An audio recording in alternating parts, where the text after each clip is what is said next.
Mrak se spušča, dober večer, torej.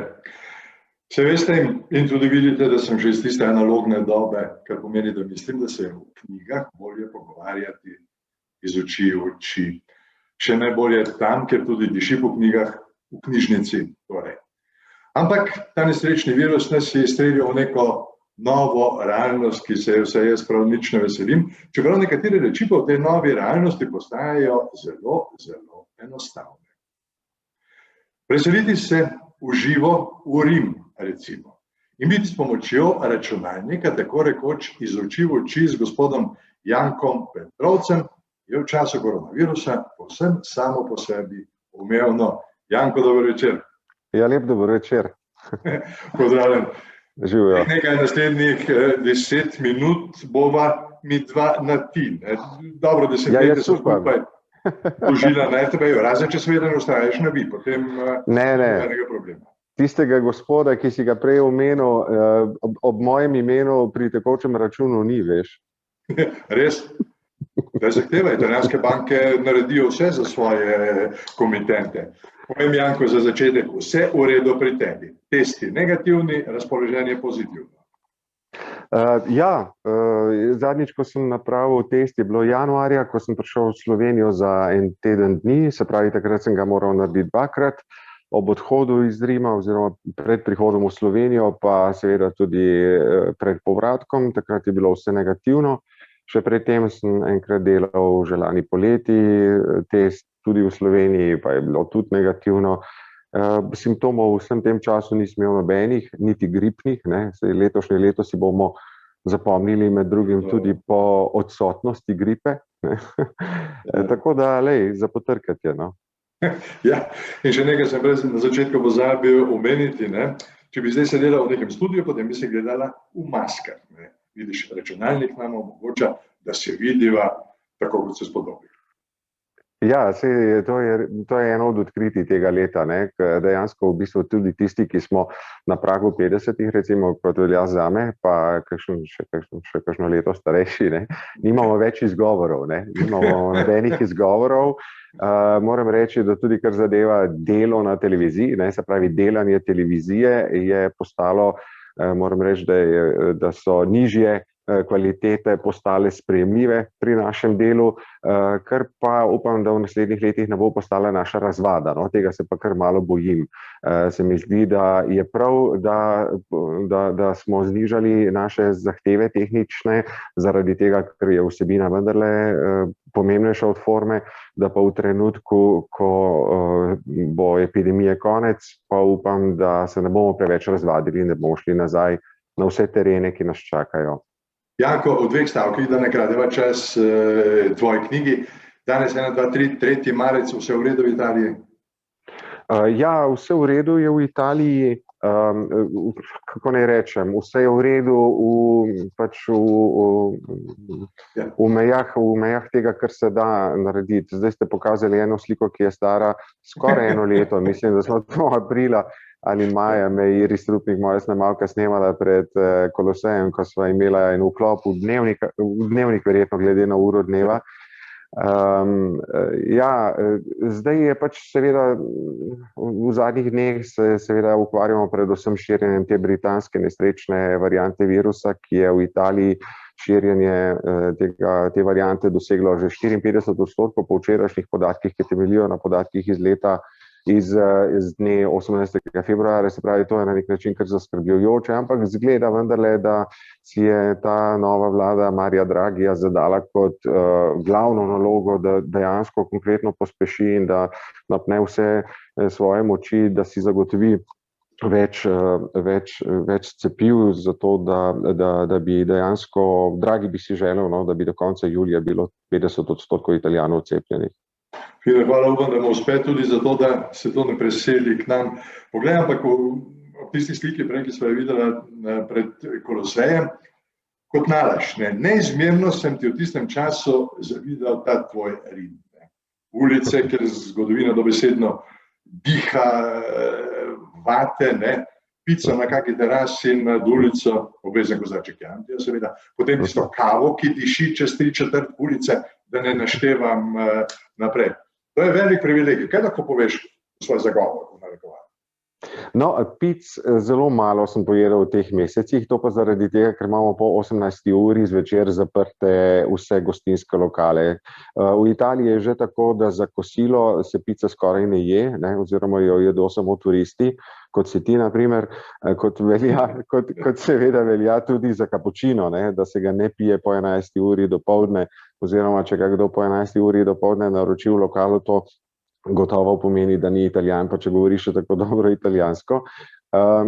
Druga stvar, kar zadeva kozarec Chiantija, Rim je verjetno edino področje Italije, ki ni konosersko, ne, se pravi, ki ni se pravi, enološko rafinirano.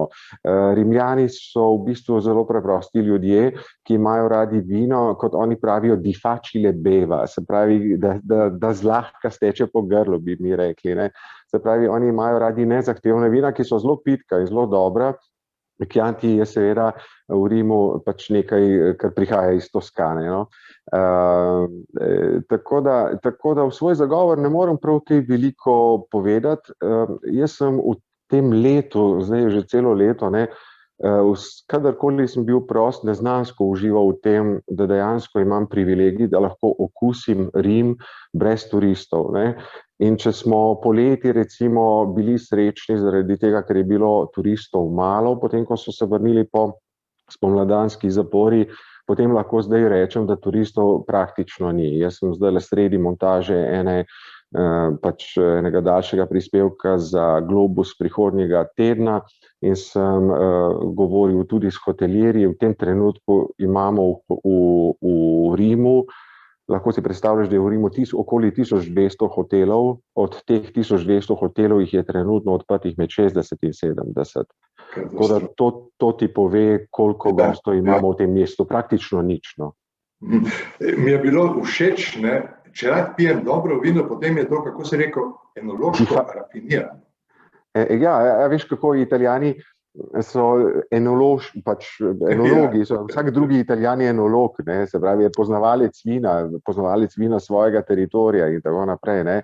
Ampak v Rimu ni tega. Rim je glede tega nerafiniran, pa rad pije. Ne. S tem, da pozor, ne, v Italiji je zelo zanimiva ta meja Patske nižine. Ne. Od Patske nižine gor imajo pivske navade, ki so podobne našim, se pravi, da se pitje vina zlahka konča s pijanščino. Medtem ko od Patske nižine proti jugu je pa pijanosti pravzaprav izjemno malo. Jaz v 5 letih Rima ne vem, če sem srečal 2 človeka, ki bi bila pijana po slovenskih standardih, da tako rečem. Se pravi, vino se uživa, ampak Italijani glede tega imajo precej bolje postavljeno mejo kot pa Slovenci. Ampak glede na to, da ne delava pogovora o enološkem vidiku, greva knjigam. Poglej, razloži ti meni. Pred desetletjem sem predstavljal knjigo kolege Toneta Hočevarja, mislim, da je pisal Vatikanu in nekaj podobnega. 5 let zatem sem predstavljal knjigo Mojce Širok, ki je pisala o mafiji. 3 leta kasneje spet o Mojci Širok in njena znamenita pogodba. Zdaj bomo predstavila tvojo knjigo. Pa kaj je to za božjo voljo? Kogarkoli pošljemo v Rim, kogarkoli slovenska televizija pošlje v Rim, napiše knjigo. Ne vem, če se bo spomnil, kdaj midva sva se enkrat spoznala na televizijskem hodniku in si mi takrat rekel, sem slišal, da ste igralec po poklicu, ne. In ker sem jaz bil na take stvari že navajen, sem ti takrat potem odgovoril, jaz sem pa slišal, da ste pa vi ekonomist. Ne. To je en tak medklic, ne, ki je vedno znova, kadar nam RTV-jevcem kdorkoli očita kakršnekoli FDV-jevske stvari, ne, jaz pa vedno rečem, gledaj, 50% ljudi v novinarskem poslu na RTV-ju sploh niso videli FDV-ja, ne. Ampak to je v bistvu ena taka, ki se je s prakso izkazala za izjemno posrečeno formulo, no, tega sobivanja novinarjev iz različnih zaledij na RTV Slovenija, ki v veliki, jaz mislim, da praviloma, z odstopanji seveda, vendarle rojeva dobre rezultate. No, ampak enkrat, potem kasneje, ko so se pa začela tikati, si mi pa rekel, v Rim greš, potem bo pa kmalu knjiga verjetno, ne. Jaz pa nisi bil edini, ne. Jaz sem takrat mnogim rekel, da me to ne zanima, da vsezadnje Jaz v novinarskem smislu se čutim zavezanega zlasti mikrofonu, no pa zdaj čedalje bolj seveda tudi kameri in jim je izziv delati zvočne zgodbe in slikovne zgodbe, bolj kot pa, da bi pisal knjige. No, jaz sem seveda pišoč človek, tako kot vsak novinar, vsak dan napišem nekaj strani besedila, ampak seveda v kratkih formatih. Knjige dejansko v bistvu sploh nisem imel v načrtu, mnogo raje bi, če bi seveda imeli mogoče malo več produkcijskih sredstev v naši hiši, naredil kakšen dokumentarec, kakšno daljšo televizijsko oddajo v Italiji, ampak zaenkrat še nisem imel priložnosti, ampak sem še vedno optimističen tudi za naslednja leta. Ta knjiga se je pravzaprav kar zgodila, moram reči, Karantena Rim. No. Jaz sem začel v tistih prvih dneh, ko se je tukaj zaostrilo, v Sloveniji pa še ne, so mi ljudje po različnih kanalih, znanci ali pa tudi neznani ljudje pošiljali vprašanje, kaj se dogaja v Rimu, kaj se dogaja v Italiji. In jaz sem imel v tistih dneh dejansko tako veliko dela. No, pač takrat lani marca, ko se je vse skupaj začelo, je bilo, kot da se je zgodila neka huda nesreča, kot da bi se zgodil potres ali pa karkoli drugega. Samo pri akutnih nesrečah, kot je potres, ko dobro veš, novinarsko intenzivno, kronikalno intenzivno delo traja ponavadi 3 dni, ne, ker po 4. dnevu pa če je še tako tragična novica, se usmrdi. Medtem ko tukaj je pa ta kronični čas kar trajal in ga ni bilo konca. In tako so šli dnevi en za drugim, meni so prihajala, se pravi, mimo mojega dela vprašanja v različne nabiralnike. Na to sem pa začel tam tistih prvih dneh marca odgovarjati ljudem kar po Facebooku, pa sem odprl ta svoj profil, tako da ga lahko vidi kdorkoli. In sem rekel, kdorkoli me bo pač iskal, bo že našel tam kaj, ne.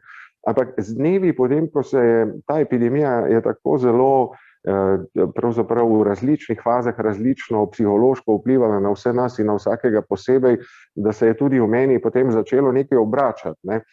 Ker očitno, kadar smo soočeni z neko nesrečo, in to je bila nesreča, takrat očitno si vedno znova damo opravka tudi z lastnim bistvom, z lastno iskrenostjo ali pa neiskrenostjo, skratka čistimo tudi sami sebe. No, in to se je meni začelo očitno dogajati, ne da bi pravzaprav v tistih dneh to dojel, ne, ker so ti moji zapisi na Facebooku začeli postajati čedalje bolj nekako intimni, pa včasih tudi hudomušni, seveda, ampak se niso več ukvarjali s tem, koliko nevedno, no, koliko je mrtvih, pa kakšni ukrepi so danes obveljali, ampak so začeli iskati tudi neke žarke, pa neke hudomušnosti, pa osebnih zgodb, pa pravzaprav vsega tega, kar se je navsezadnje tudi dobrega v tem letu oziroma v tistih prvih mesecih dogajalo v naših življenjih. No, potem se je pa zgodilo, da so pa, ker pa jaz imam veliko znancev, moram reči, v literarnih krogih, pa seveda tudi v založniških krogih po Sloveniji, sem pa dobil 3 ponudbe pravzaprav. Zberi te zapise, no, mi bi jih objavili, ne. In potem sem pa nekako prišel, bi rekli Primorci, prišel na gust, ne. Se pravi, mi je pa postalo pravzaprav lepo pisati naprej. In tako je prišlo do knjige. Krasno. Poglej, preden prelisneva knjigo, te moram vprašati, kaj se zgodi igralcu, ne samo igralcu, uspešnemu igralcu, z Borštnikovo nagrado, že kako drugo nagrado, da po desetletju svojega dela zamenja in postane novinar? Razlogov je bilo pravzaprav veliko, ne. Prvi je ta, da sem jaz tak eklektičen človek, ne. Iris Rupnik, moja snemalka, ki je umetnostna zgodovinarka, mi je večkrat naredila kompliment, je rekla, ti si eden zadnjih renesančnih ljudi v moji bližini, ne. Kar jaz se vzamem za kompliment, ne, ker biti renesančni človek pomeni, da te zanima zelo široko, ne, svet, ne, življenje in tako naprej. Moram reči, da je bila to v moji mladosti moja travma, ker sem pač tista generacija, ki so nas v usmerjenem izobraževanju hoteli prepričati, da je treba poglobiti svoje znanje, da je treba biti ozko specializiran, ker drugače ne boš preživel v svetu, kakršni je bil. In meni je bila to na nek način travma, ker me je zanimal svet kar v celoti, ne. In zato sem tudi nekako zdaj, če gledam nazaj, na ta desetletja mojih poklicnih izbir, se mi zdi, da sem vedno znova izbral pač te neke poti, ki so mi omogočale, da lahko kar najbolj široko črpam, ne, zajemam iz sveta, pa kar najbolj široko kombiniram različne stvari. tako igralski kot novinarski poklic to seveda omogočata. Igralski poklic zaradi tega, ker si vedno znova soočen z nekimi karakterji, z nekimi miselnimi procesi, z nekimi umskimi procesi, ki zadevajo lik, s katerim se ukvarjaš, ali pa duhovni svet nekega dramatika, nekega avtorja, ki ga razkrivaš svojim gledalcem.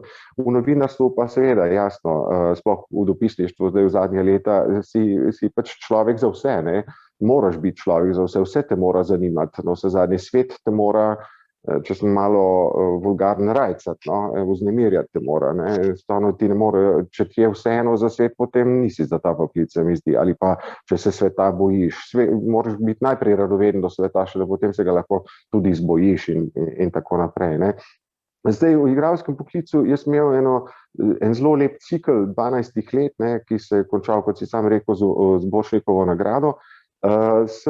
Mi je pa postal Trst, jaz največ delal v Trstu, v Slovenskem gledališču, mi je pa postal malo tesen. Zdaj, tesen po eni strani zaradi tega, ker je tam pač ta gledališki svet slovenski zelo majhen, po drugi strani pa zaradi tega, ker smo izjemno malo igrali in potem po 50 predstavah meni se je dogajalo, da so me tako zelo konkretno, moram povedati, se mi je dogajalo, da sem se po noči zbujal v sanjah in so me vloge preganjale. Vloge, ki nisem mogel nameniti več življenja, kot sem jim ga. V tem smislu, da se mi je enostavno oblikovala nočna mora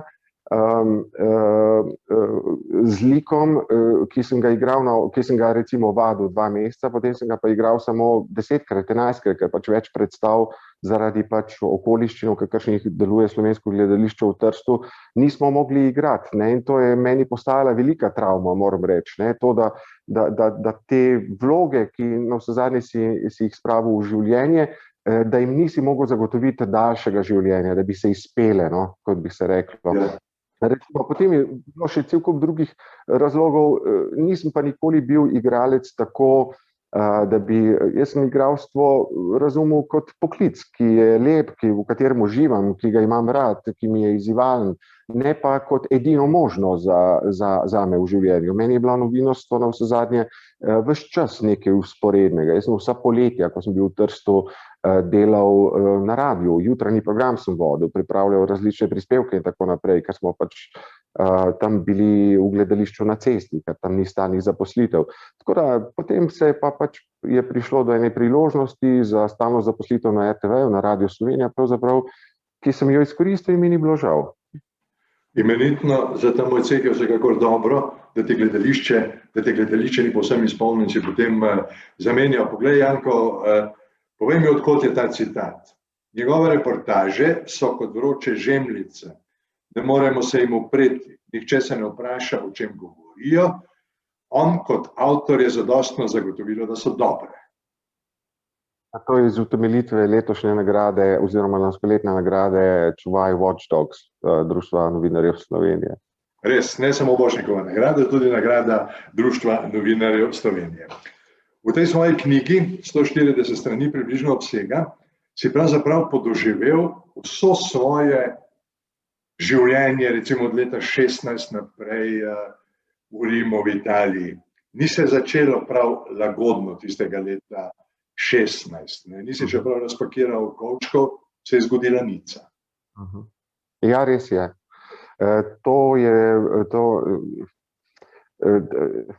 Vse zadnji, takrat, ko sem šel na dopisništvo, sem bil pač svež kot dopisnik, se pravi nekdo, bom rekel, že v zrelih letih, pa prvič dopisnik, pa je kakšen od kolegov imel mogoče tudi kakšen dvom, kako se bom znašel in tako naprej. Tako da, pravzaprav zdaj, če sem čist sebičen, moram reči, da te velike nesreče z leta 2016 so meni pomagale v dopisništvu, zaradi tega, ker nisem imel časa, da bi kakorkoli omahoval ali dvomil, ampak enostavno sem bil porinjen v globok bazen in nisem vedel, kako je globok, ali je voda slana, sladka, ali je hladna, ali je topla, ali so v njej krokodili, ali samo zlate ribice, preprosto.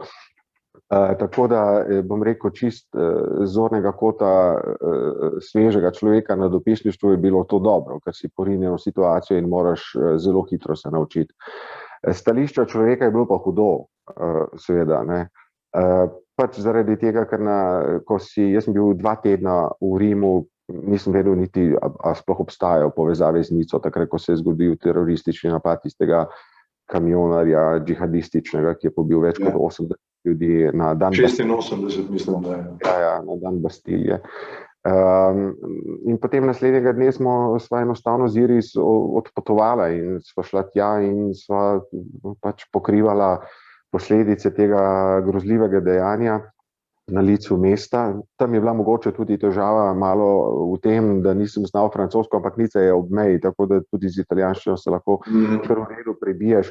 Takrat je bila zlata vredna kolegica Erika Štular, ki mi je iz Bruslja dnevno me opozarjala na kakšne novice v lokalnih francoskih časopisih, ki jih je lahko nadaljavo beležila, tako da mi je pri tem močno pomagala, ampak levi del stvari pa moraš opraviti sam, se pravi logistično in tako naprej. Ampak poglej, komaj, da se potem vrneš iz Nice v Rim, potresi, spet beda, smrt, da ne naštevam naprej. Mrtve so šteli v desetinah v Nici in pri teh potresih. Ne mi reči, da to na človeku ne pusti drobnega znamenja, pikice na duši. Jaz mislim, da ja. Mislim, da pusti posledice, ampak te posledice so v veliki meri izkušnje.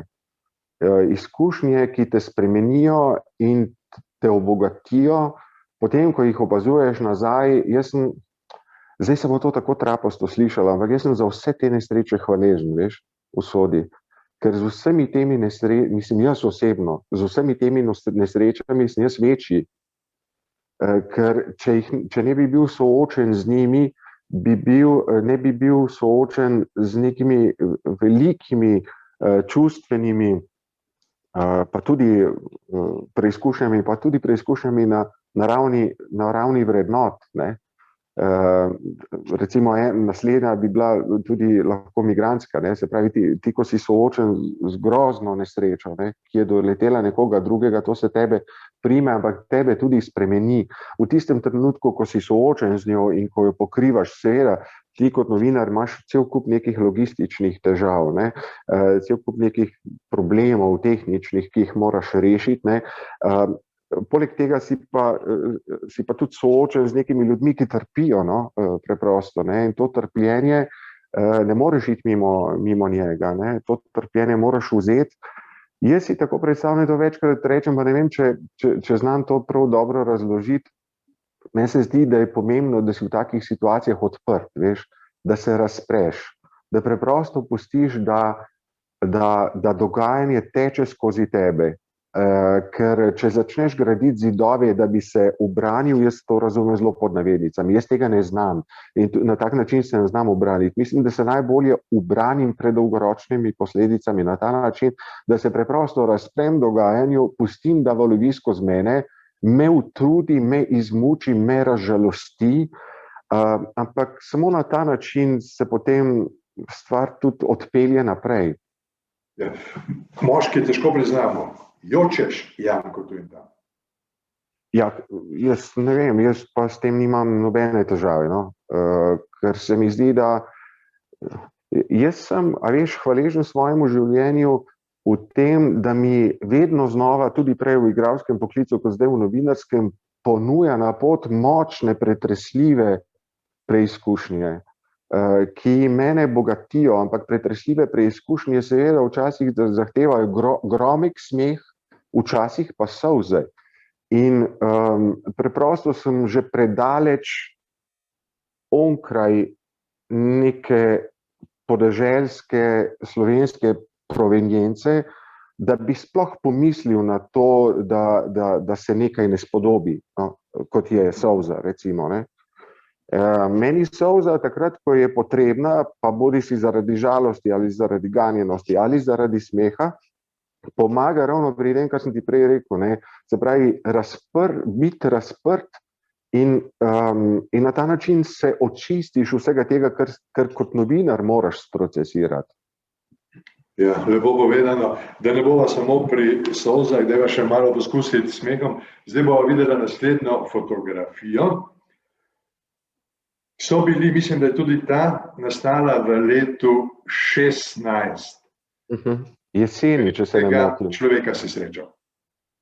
To je bilo prvič, ko sem srečal papeža Frančiška. Mislim, da je bilo to ob robu obiska predsednika Pahorja v Vatikanu, če se ne motim. Potem so bile še 3 druge priložnosti, ko sva si stisnila roko v predcovidnih letih. Enkrat mislim, da je bilo ob obisku premierja Šarca, enkrat je bilo gotovo na sprejemu tujega tiska.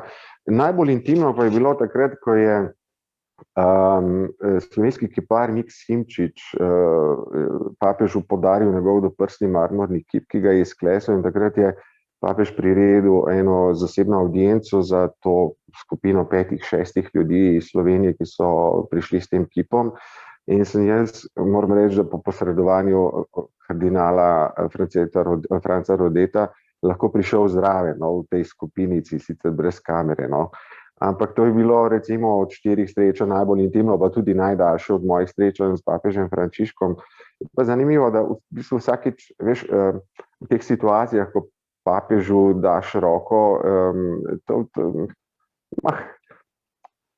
Tony Blair je imel težave takrat, ko je prvič kot premier se moral rokovati oziroma se moral srečati s kraljico, zaradi te, ne glede na to, da ni verjel v kraljevino, ampak vendarle je karizma nekega velikega človeka tako očitna, da si vedno nekako v zadregi na tak podoben način. Se mi zdi, da različni ljudje tudi dostopamo do papeža Frančiška zaradi tega, ker je na eni strani je nesporno karizmatičen človek, na drugi strani smo pa seveda vsi tudi obremenjeni z vsem tem, bom rekel, komunikacijskim aparatom, ki ga obkroža in ki iz njega dela kult. Meni se je vedno znova zgodilo, da smo rekel santità buon coraggio, se pravi, vaša svetost, veliko poguma vam želim. Pač nekako se mi je vedno zajecljalo to in se mi je vedno zdelo, da je to tisto, kar potrebujem. Vedno mi je tako odgovoril z nasmehom, tako da gotovo je to en zelo pogumen človek. Janko, izjemno intimno vprašanje, lahko zamahneš roko in rečeš naprej, si veren? Ja, veš kako je, jaz sem vzgojen v veri, imam pa z vero, ampak se mi zdi, da sem celo življenje nekako v preverjanju svoje vere. Gotovo verjamem v ljubezen. Zdaj, ali ta ljubezen gleda skozi oblake, skozi skozi trikotnik z velikim očesom, kot je ikonografija Boga očeta, v določenih krščanskih krogih, to pa dvomim. Ampak gotovo verjamem, verujem v ljubezen med ljudmi. In če je Bog ljubezen med ljudmi, potem verjamem v Boga. Ampak zakaj se Slovenčani iz Prebolta, nekoč davno, ne tako davno, zaljubi v Italijo in italijanski jezik? Zakaj? To je bilo pa tako, jaz sem bil pač tam v sredi 80-ih en tak malo nezadovoljen najstnik, nekako sem hotel v svet, ti pa dobro veš, da so bila to zelo težka leta, to so bila leta depozitov na meji, pa redukcij še prej, pa bencinskih bonov in tako naprej. Skratka, potem, ko smo, v 70-ih letih zlahka hodili čez mejo in tako naprej, se je potem v 80-ih, ki so pa bila zame najbolj občutljiva leta, ker sem bil takrat najstnik, vse skupaj ustavilo. In jaz sem bil en tak nestrpen najstnik, takrat se mi zdi, da je zunaj nekje tam nek svet, ki bi ga bilo treba okusiti, in da ta Jugoslavija je pa čist pretesna, prenaporna in prebrezupna zame v tistih letih bila. Potem sem pa zvedel za to šolo blizu Trsta, v Devinu, ki se imenuje Jadranski zavod Združenega sveta, in sem zvedel za 2 štipendiji, ki sta bili namenjeni slovenskim dijakom. In ko sem slišal, mislim, da sem slišal en prispevek, eno reportažo na to temo na Valu 202, in ko sem to slišal, sem si vtepal v glavo, da hočem iti tja. In sem naredil vse za to, da sem prišel tja, in sem na koncu tudi dobil tisto štipendijo pri 17 letih. Tako se je začela moja vez z Italijo. Kakšna stvar v življenju ni uspela? Marsikaj. Res?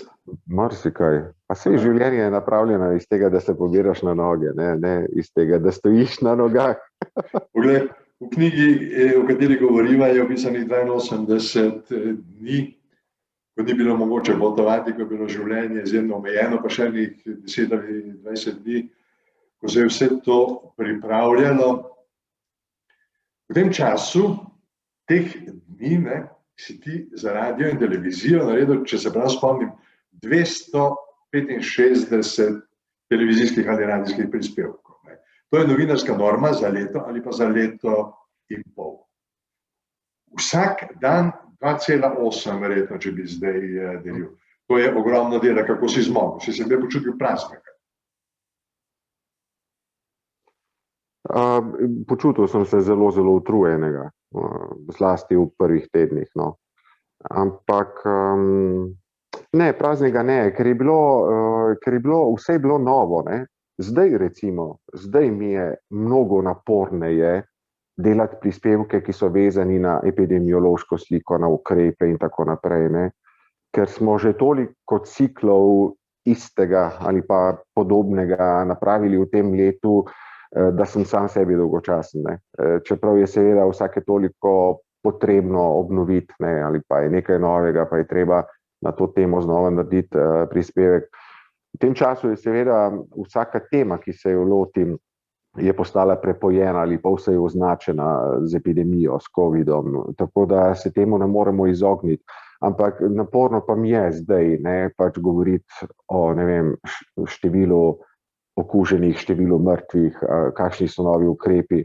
Zato se mi zdi, ravno par dni nazaj sem znova prelistal knjigo, se mi zdi, pravzaprav zdaj se tudi meni zdi ta knjiga, ki sem jo izdal lani poleti, pomembna, in to zaradi tega, ker tudi mene spominja na to, kako dramatičen čas pravzaprav živimo. Mi smo se zdaj na ta čas popolnoma navadili in nam gre na živce, ampak mi še vedno vsak dan štejemo mrtve. Mi smo se neverjetno, preveč smo se navadili na te številke o mrtvih, o bolnih, o kritično bolnih ljudeh in se ne zdrznemo več ob tem, ko jih vsak dan slišimo. Jaz recimo v marcu, ko smo prišli v Italiji na 40-50 mrtvih na dan, meni je bilo hudo, me je stiskalo v prsih dejansko. Jaz sem rekel, kam zdaj to pelje, ne? Zdaj smo pa pravzaprav od zgodnje jeseni naprej, imamo vsak dan med 300 in 500 mrtvih in sploh ne trznemo več. Tako da jaz se tega se malo bojim pri sebi intimno, no? Da ne bi postal preveč trd glede tega. Tudi sam, za gledalce mora biti zanimiv podatek, knjiga se začenja, ko je bilo v Italiji 300 okuženih in 11 mrtvih. Ne. Janko, en citat bi rad prebral iz te tvoje knjige. Takole pišeš: ko je bilo življenje še normalno, sem pogosto v kakih pol sedmih napravil svoj jutranji obhod. Kafetero na čisto majhen ogenj, superge gor, pa okoli spodnjega vogala desno. Poznam tovakare Georgija, ki ravno dviguje rolete, da mu povem, da pridem poznajo po baterije. Pa čez testo do časopisa Fabricija, včeraj sem kupil levi, danes bom torej desni časopis, pri semaforju znova do bara, na naslednjem vogalu, ne stari, danes ne bom kapučina, doma imam kafetero na ognju, samo 2 roglička mi daj, pa potem naravnost do trgovke Katrin, 2 žemljice, mleko, maslo in nato spet domov. Kdaj boš spet doživel takšno jutro v Rimu? Zdaj imamo spet takšna jutra. Vse to je odprto, kar sem naštel. Vse to je odprto, kar si naštel. Vse to iz knjige je odprto in hvala Bogu, nihče od teh omenjenih ni moral zapreti svojega lokala. Vsi so preživeli to mučno leto, ti omenjeni. To je bilo zapisano seveda v tistih dneh, ko je bilo vse zaprto, ne? Pač, ko so se zaprle stvari. Zdaj so v tem, vse kar zadeva te lokale in te štacunarje, so vsi ob jutrih odprti. Tako da, kadar hočem narediti ta svoj klasični jutranji krog, ga lahko naredim po starem. No? Kaj danes pravijo v Rimu? Bo poletje normalno, ko govorimo o turizmu, o življenju nasploh? V tem trenutku je še prehitro sklepati. V Rimu gotovo ne. Zdaj, če bodo le omejitve glede gibanja do poletja se sprostile, potem Potem kot novinar lahko seveda vsakemu samo priporočim, da izkoristi prvi termin, ko bo možen za to, da obišče katerokoli od umetniško pomembnih italijanskih mest, bodisi da je to Rim ali pa katerokoli mesto bližje Sloveniji, zaradi tega, ker so to italijanska umetniška mesta, so del naše kulturne tradicije, iz nje v humanističnem smislu izhajajo tudi marsikatera slovenska korenina in to je za enega razmišljujočega, čutečega ali pa samo radovednega človeka nujno potrebno, da okusi italijanska umetniška mesta in če jih lahko okusiš brez turistične množice, je to en velik privilegij, ki je prav, da si ga človek privošči, če tudi stane kakšen evro več, kot če bi šel v toplice v sosednji slovenski regiji. Tako da z človeškega vidika bi pa seveda vsakmu rekel, da nikar ne hodite v Italijo, ker mi tako neznaško uživamo ravno v teh mestih brez turistov. No. Če se malo zresnim, seveda v tem trenutku še ne znam povedati, Sardinija, ki je v tem trenutku dežela z najmanj strogimi ukrepi v Italiji, je napovedala, da bo takoj, ko bo mogoče uvedla, pač zahtevala ali potrdilo o cepljenosti ali potrdilo o nekužnosti, tako da jaz mislim, da v naslednjih mesecih pomladi se bodo tudi na institucionalni ravni, pa ne samo v Italiji, najbrž kar na evropski ravni, se bo oblikoval nekakšen mehanizem preverjanja, se pravi nekužnosti ali pa nebovnosti nekega določenega človeka, ki bo potoval. Ne znam si predstavljati, da bi se sedanja situacija lahko rešila kakorkoli drugače. Pritisk potovati pa bo seveda zdaj v naslednjih mesecih iz meseca v mesec rasel. Italijanska vlada je včeraj sprejela nov dekret, s katerim je podaljšala, bom rekel, enako ali pa še malo strožje ukrepe kot doslej v povprečju do konca velikonočnih praznikov. Velika noč je v Italiji za ljudi, ki so verni, pa zlasti za tiste, ki niso verni, predvsem praznik, ko se prvič v letu nekam potuje, ko se nekam gre, ko se gre ali na plažo ali k sorodnikom ali v hribe, kamorkoli. Letos ljudje ne bodo smeli iti iz svoje dežele.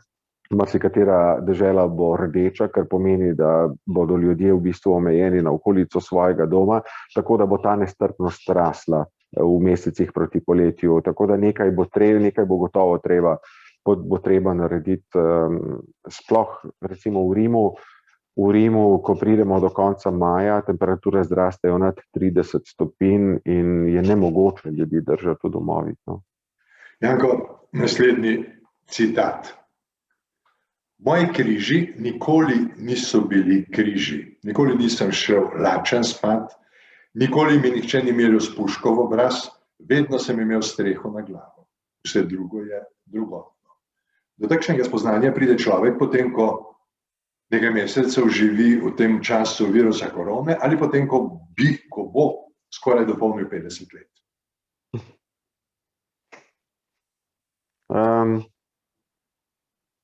Mislim, da je eno od pomembnih stvari tega covidnega leta, ki pri meni sovpada s pričakovanjem 50-letnice, zdajle maja, v tem, da smo se mogoče zavedli, kaj je bolj pomembno, pa kaj je manj pomembno. No? Jaz sem predvčerajšnjim, recimo, to mi je zanimivo, sem snemal intervju z predsednikom Italijanskega statističnega inštituta državnega, se pravi, to je kot če bi rekel direktor Statističnega urada Republike Slovenije, podobno. No? En starejši gospod, in potem, ko sva pol ure govorila o številkah, odstotkih in tako naprej, smo nazadnje zastavili vprašanje, sem rekel, povejte mi nekaj pozitivnega v letu, ki ste ga preživeli. In on ni izbral ene številke ali pa enega odstotka, ampak je izbral zgodbo o hčerki, ki živi v Londonu, s katero sta se v letu, ko se nista videla, bistveno bolj povezala kot prej. In ta o tem, da se človek zave, kaj so zdaj križi, ki jih nosi skozi življenje, kaj pa so ene čist navadne kaprice, da to razločiš, in če nam je to uspelo na osebni ravni vsakemu od nas, potem je to epidemijsko leto bilo celo koristno. Čeprav na drugi strani nekaj pišeš, ne, v vseh teh mesecih sem objel eno osebo, rokoval se nisem z nikomor. Ko se bomo, upam, da čim prej vrnili v nek normalen čas, bomo znali, Janko, dati roko, objeti. Sej to je problem, ne. Vse te neke, bom rekel, neke notranje motorje bomo morali znova pognati. Jaz sem, vedno znova jim prihajajo seveda primeri, ne. Kdaj sem pa bil? V ponedeljek, danes je sreda, ja, v ponedeljek sem bil v Firencah. V Firencah sem snemal eno zgodbo, ki jo bomo objavili verjetno prihodnji teden enkrat v Dnevniku. Snemal sem zgodbo oni temu pravijo bukete. Pravzaprav, mislim, pri vseh zgodbah, ki jih imajo Firence, ne, to je ena drobna zgodba, ne. Namreč v Firencah na renesančnih plemiških palačah obstaja okrog 180 takih malih linica, ki je velika točno dovolj, da gre skozi njo kjantarca. Se vemo, kaj je kjantarca, ne? Flaša za vino, ne? So vendar enološko rafinirana, ne? Ja. Ampak oni so, se pravi, renesančni plemiči so v 16. stoletju si izmislili te male linice, preko katerih so lahko prodajali svoje vino neobdavčeno ljudem, ki so bili revnejši, ne, se pravi nižjim družbenim razredom. Stoletje kasneje je izbruhnila pa kuga in v 3 letih kuge florentinske so skozi te linice prodajali vino, zato da se ne bi okužili. In medtem, ko si ti dal kjantarco človeku, si mu z drugo roko, ti kot, se pravi, plemič, ki je prodajal vino, z drugo roko si mu pa ponudil posodico, v kateri je bil kis, v katero je vrgel novčič, da se je ta novčič razkužil, ko si ga ti vzel k sebi, ne? No, in te line, ki so zdaj spomeniško zaščiteni in jih je okrog 180, ampak približno 7 lin, ki pa so na palačah, v katerih so zdaj gostinski lokali, so jih pa letos ponovno gostilničarji usposobili, da so takrat, ko je bil lockdown, ne, se pravi, ko so lahko samo za dostavo na dom prodajali, so skozi te line znova začeli prodajati vino, kavo, sladoled in tako naprej. Skratka, veš, kako se cikl obrne. No, in ko sem prišel do enega od teh gostilničarjev, je on ponudil roko in se široko nasmehnil pod masko, jaz mu po roko odtegnil. Cel dan sem se počutil umazanega zaradi tega, moralno umazanega. Ampak mi je bilo tako, avtomatsko sem to naredil. Pa se mi zdi, da sem samega sebe prizadel približno tako kot njega, no. Janko, pred nami je čisto vseeno, ali smo imeli na voljo pred 3 leti 5 minut, pa smo imeli materijala za 10 minut, zdaj imamo na voljo 50 minut, pa se bojim, da bova prišla tam nekje na 3/4. Rok nama pomaga v zadju. Rok, pokaži nama, prosim, tisto ladjo, na kateri je Janko preživel, mislim, da teden in nekoliko več. Znamenita ladja Aquarius. Janko, kaj te je gnalo na to ladjo? Kadar si dopisnik, je dobro, če si veliko na terenu. Nažalost je področje našega delovanja v katerikoli državi tako široko, da tega preprosto ne moreš vedno narediti, ne. Zato se včasih, zlasti glede slike, zanašamo tudi na sliko kolegov iz drugih televizij ali pa iz velikih svetovnih agencij. Ampak migrantska kriza v Sredozemlju je bila nekaj let ena od mojih glavnih tem. Vedno znova so mi prihajale zgodbe o teh rešencih v Sredozemlju, po drugi strani pač zgodbe politične, opozicija temu, reševanju in tako naprej. In jaz sem si neznansko želel iti pogledati, kako to je tam, da vsaj enkrat doživim to, kar se dogaja v Sredozemlju, ker mi bo potem lažje poročati po sekundarnih virih, ko bom enkrat izkusil, kako je, ne. Seveda, to v Rimu je okrog 350-400 dopisnikov nas je, ne. Se pravi, nas je veliko takih potencialno, ki si želimo take izkušnje, ne, ki si želimo neposredno poročati iz prve roke, se pravi, iz primarnega vira, se pravi, iz mesta dogajanja, ne. Možnosti so pa omejene, ne. Zdaj, Aquarius je bila leta 2017, ko sem bil jaz z njo, saj Aquarius zdaj ne pluje več, SOS Mediterranee ima zdaj eno drugo ladjo, s katero pluje, ki je podobno velika, no, ampak Aquarius je bila v primerjavi z recimo ladjami Open Armsa ali pa kakšne druge organizacije, kot je Sea-Watch, je bila velika ladja, je bila 70-metrska ladja, ampak kljub temu je imela mesta samo za 4 mesta za novinarje. Vsakič znova, kadar so izpluli, ti si lahko predstavljaš, da je recimo na ladji je bilo, mislim, da 10 ali 12 reševalcev, se pravi iz nevladne organizacije SOS Mediterane, pa 12-13 članov zdravstvene ekipe Zdravnikov brez meja, pa mislim, da 16-članska posadka ladje. Ne? Se pravi, to je bilo vse na njej in potem so povzeli še 4 novinarje. V mojem primeru, se pravi, tako ko sem šel jaz na ladjo, so bila 2 novinarja, pa 2 striparja sta bila zraven, ker sta šla knjigo pisati, strip knjigo o migracijah. Ne. No, potem pa izpluješ, ne, ladja je lepa, prazna, čista, potem se pa začnejo dogajati te reševalne akcije in kar naenkrat je okoli tebe 400 ljudi. Ne. Tako da to so tako močno doživetja. No. Jaz sem pa pravzaprav na ladjo prišel, bom rekel, tako malo s finto, no? Ker jaz sem pač premejhna televizija, ne, a veš, pač če si ti neka svetovna televizija, velika iz ene velike države, potem je lažje, ker si tudi sami reševalci želijo, da nekdo poroča o njih. Če si majhen, nisi strateško pomemben, ampak takrat je bila ravno neka luknja in ena moja kolegica, ki dela za kanadski radio, je bila sprejeta na ladjo, ampak je rekla, da bi rada tudi za televizijo delala, pa ni imela snemalca pri roki. Jaz sem ji rekel takrat, Megan, se ti lahko jaz kaj posnamem, sam jaz bi rad še za sebe delal, ne, če me spraviš na ladjo. No in me je dejansko spravila na ladjo kot svojega snemalca, ampak v tem sem delal samo za RTV Slovenija, nisem delal nič za kanadsko nacionalno televizijo, tako da na tak način sem prišel. No. Rok, zdaj nam prosim pokaži še naslednjo fotografijo. Praviš, Aquarius, lepa, velika, čista ladja, tiste, na katerih so prišli prebežniki, begunci so bile precej drugačne.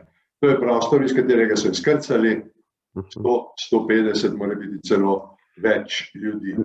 Tule, vidimo, ostane lahko tudi kakšna mrtva oseba, ne, Janko? Lej, v tem podkrovju, ki ga zdaj gledamo, je bilo nagneteno okoli 150 ljudi, s tem, da predstavljaj si, da tam na palubi, ki je zgoraj, pač seveda ne tam, kjer vidiš svetlobo dnevno, ki prihajajo iz vrha, na palubi jih je bilo pa še okoli 250. Dobrih 400 ljudi je bilo na tej ladji in tam med dvema, ne med zelenimi in rjavimi, ampak med dvema rjavima stebroma na sredini tega podkrovja je pa ležalo truplo, ko je Aquarius priplul do te barke.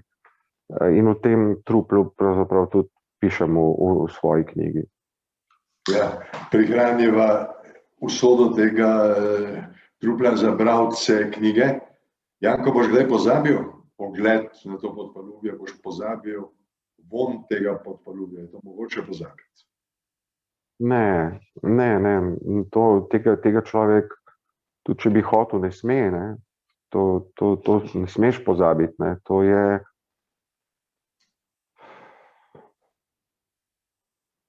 veš, človek, ne, to je nekaj tako lepega, pa hkrati tako grdega. No. In vsak zase imamo vsak dan nalogo, da nadzorujemo in pomirjamo, kar je grdega v nas, pa da plemenitimo in širimo, kar je dobrega v nas. Ne. Problem je seveda v tem, da je lažje biti grd kot lep. No. Ja, mora biti res kdaj tu in tam. Rok, zdaj bi rad videl še tisto zadnjo sliko. Spustimo kakšno, pa pokažimo tisto, kjer ima Janko v sebi kolegico, imenitno punco, Iris Rupnik, eden redkih novinarjev slovenske televizije si, ki ima snemalko. Kolikšen del tiste novinarske nagrade, o kateri smo malo prej govorili, si odstopil? Ja, nič nisem odstopil, ker ta nagrada ni finančna, ne. Pa pravzaprav zaradi covidnih časov niti plakete nisem dobil, ali pa karkoli pač je že predvideno, ker je bila podelitev virtualna, pa potem še nič ni prišlo materialnega, ne. Sem mi pa dolžan veliko, ne, ker ona s svojim delom napravi moje izdelke mnogo lepše, kot bi si jih sam lahko zamislil. Daje jim pravi ritem, daje jim atmosfero nekako, kot si jo jaz želim, ne. Iris Rupnik je umetnostna zgodovinarka, Slovenka iz Idrije, ki se je po diplomi preselila v Italijo in je začela delati kot televizijska režiserka, sprva večinoma pravzaprav na komercialnih televizijah italijanskih, sprva na glasbeni televiziji, potem na eni veliki zasebni, pa tudi na javni televiziji. No, potem, ko se je pa odločila za družino, je pa s tem delom za nekaj let prenehala in znova se je aktivirala še z mojo predhodnico, Mojco Širok, v zadnjem letu njenega dopisništva, no, potem pa z mano, no. In zame je to izjemno dobro, ne, ker pač ona kombinira, bom rekel, družinsko življenje z delom za nas in je zelo, pravzaprav skoraj vedno na razpolago za delo, tudi kadar se neko delo zgodi od danes na jutri.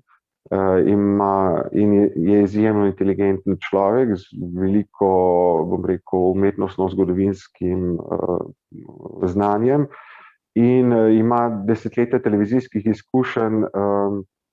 In tisto, kar jaz včasih rečem, kar je meni všeč, je, da ima stršene uriti, ne, se pravi, da ima hitro montažo, hitro, živahno.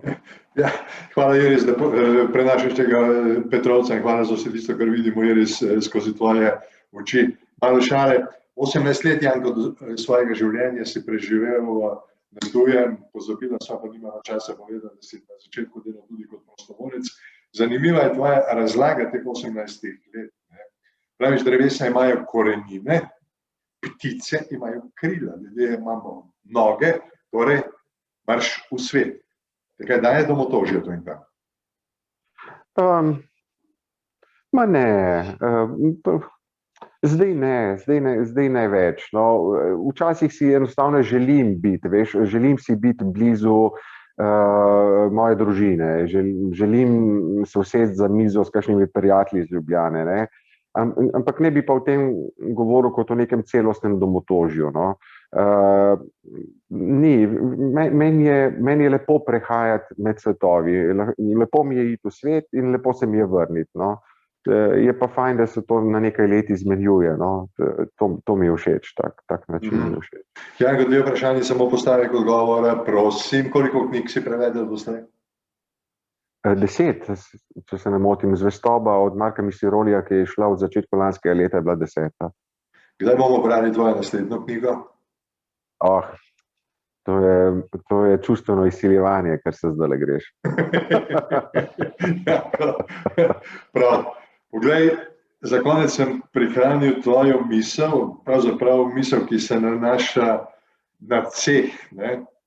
Lov za resnico, pa ne vem, je tvoja, vsekakor pa je svoje knjige, lov za resnico se včasih spridi v lov za novico. Razloži.